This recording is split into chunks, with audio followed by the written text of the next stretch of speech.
Sir మీకు బాగా తెలుసు ఆ రోజు ప్రశాంత్ రెడ్డి గారు ఆమె సతీమణిని ఎంత ఇదిగా మాట్లాడుతుంటే, వేమిరెడ్డి ప్రభాకర్ రెడ్డి గారు సతీమణిని అంత నీచంగా చాలా ఇదిగా ఒక మహిళని క్యారెక్టర్ అసెసినేట్ చేసి మాట్లాడుతుంటే నిజంగా సభ్య సమాజం సిగ్గుపడేలాంటి స్టేట్మెంట్స్, ఒక పిహెచ్డి అని విపరీత స్థాయిలో ఆయన పైత్యం వచ్చి మాట్లాడుతున్నప్పుడు సభలో ఉన్న వాళ్ళందరూ ఏ పార్టీ అయినా కావచ్చు అతీతంగా మహిళల్ని కించపరిచి మాట్లాడకూడదని ఒక సిద్ధాంతాన్ని ఏర్పాటు చేసుకొని అయినా ఖండించాలి. ఖండించకపోగా కనీసం ఆయన దగ్గర మైక్ లాక్కొని పక్కన తీయకుండా నవ్వి ఎంటర్టైన్మెంట్ లాగా ఫీల్ అవుతూ ఇంకా ఎంకరేజ్ చేసినట్టు వాళ్ళు క్లాప్స్ కొట్టుకుంటుంటే ఇటువంటి వాళ్ళపైన ఇంకా ఏం మాట్లాడాలి? సో దానికి ఆయన పిలిపించారు. ఆయన మాట్లాడి ఏం చెప్పొచ్చారో రేపు ఆయన బయటకు వచ్చి చెప్తాడు కదా, మనకి అర్థమవుతుంది కదా సార్.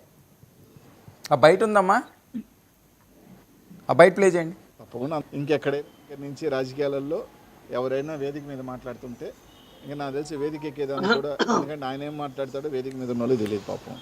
ఆ ఏం మాట్లాడినా కూడా వేదిక మీద ఉన్న వాళ్ళని కూడా జతకట్టి నచ్చిన వాళ్ళ మీద ఫేస్లు పెట్టండి. ఎందుకంటే ఆ రోజు వేదిక సభా ప్రాంగణంలో ఒక 1000 మంది పైగా ఉన్నారు. 1000 మంది కూడా నవ్వటం జరిగింది, కొందరు చప్పట్లు కొట్టడం జరిగింది, కొన్ని వేలాలు వేయటం కూడా జరిగింది. ఒక 1000 మంది ఒక్కసారి ఒక భావోద్వేగంతో హర్షధ్వానాలతో నవ్వినప్పుడు తప్పకుండా అందరూ కూర్చున్నప్పుడు నవ్వుతారు.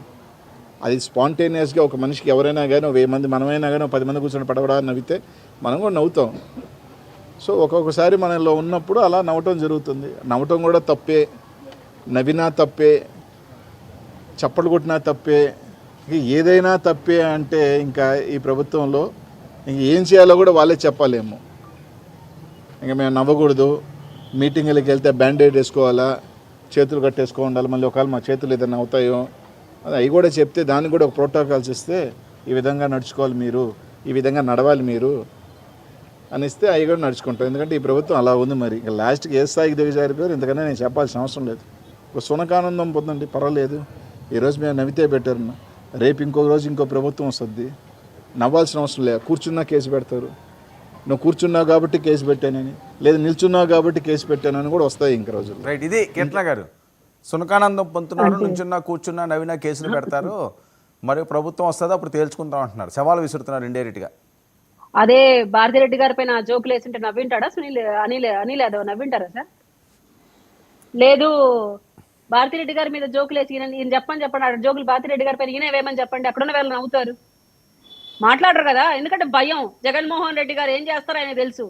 కానీ ఇతర ఇంట్లో మహిళలైతే, స్త్రీలైతే ఆయనకు లెక్కలేదు. వాళ్ళ గురించి కించపరిచేలాగా మాట్లాడుతుంటే అక్కడ బాధ్యత లేని పిల్లలు నవ్వుతూ ఉంటే, నువ్వు ఒక బాధ్యత పదవిలో ఉండి అక్కడ ఎమ్మెల్యేగా ఉన్న వ్యక్తివి, నువ్వు దిశానిర్దేశం చేయాల్సిన వాడివి, ఒక బాధ్యత పదవి అనుభవించిన వాడివి, ఒక మినిస్టర్ గా ఉన్నవాడు, నీకెంత బుద్ధి ఉండాలి?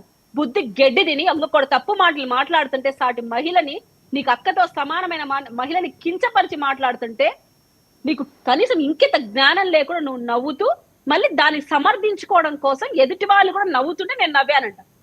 వాళ్ళు నవ్వుతుంటే నవ్వదని ఆపడమో, లేకుంటే సదరు వ్యక్తి మాట్లాడుతుంటే అతన్ని ఖండించడమో చేసింటే నువ్వు గొప్ప వ్యక్తిగా ఈ రోజు ఆ హియరింగ్ కి నువ్వు పోకుండా ఉండాల్సి వచ్చిండు.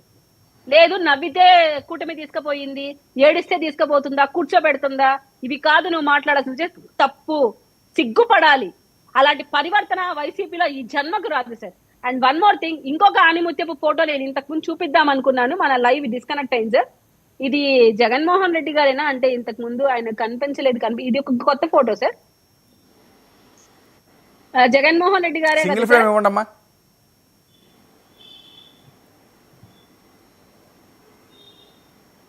ఇంతకు ముందే మీరు మాట్లాడి చెప్పండి, నేను చెప్తాను, సమాధానం చెప్తా. వెనకల విజయసాయి రెడ్డి గారు అండ్ ఇక్కడ అతను వెంకటేష్ అనే వ్యక్తి ఉన్నారు సార్. ఇంత క్లియర్ గా నేను పిక్చర్ చేసి చూపిస్తున్నాను. సరే ఓకే ఓకే సరే ఓకే. అనిల్ యాదవ్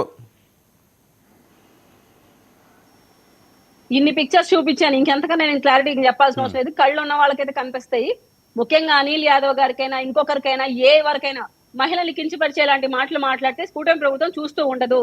దయచేసి మీరు వ్యక్తిగతంగా విమర్శలు చేయడం మాత్రం కూటమి ప్రభుత్వం